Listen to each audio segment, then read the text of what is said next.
at ibang cash prize, ibang cash donations po na ibigay mo na ah, nagawa po natin ipagkaloob at naging maayos na gamit din po natin sa pagkain na healthy food po ang nagawa natin doon para po sa mga cancer survivors at mga patients actually.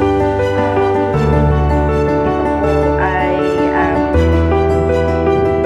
umupa po kami ng maliit na kusina para po magluto kami sa pamumuno po ng lingkod. Kami po ang nagluto kasama ng aming community sa decorations. Nandoon din po ang aking pinagkakatiwalaan sa Pilipinas sa sinusta ko na po. Bali po kami naging maliwasay po lahat din sa party, naging maayos po at naging masaya po ang lahat. Kung nakikita niyo po sa dami po rin po na mga Aguinaldo, nakita niyo po yung iba yung nag-iiyakan.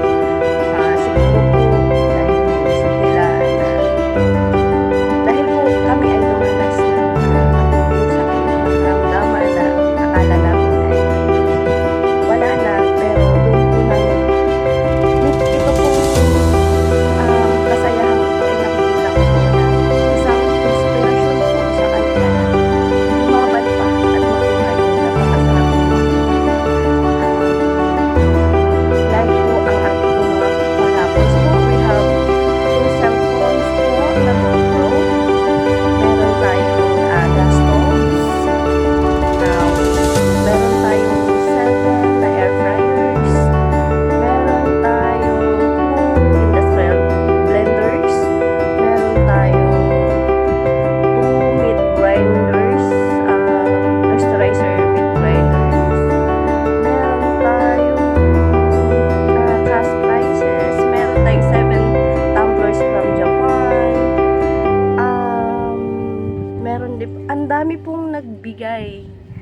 Kung mapanood nyo po yung saya, hindi lang po sa pag nakita nyo po yung saya nila, hindi lang po yun dun sa material na bagay na natanggap nila, kundi isa po sa pagpapasalamat nila na natikman po nila yung saya na yun nang dahil din po sa inyo. Lubos po, muli po akong nagpapasalamat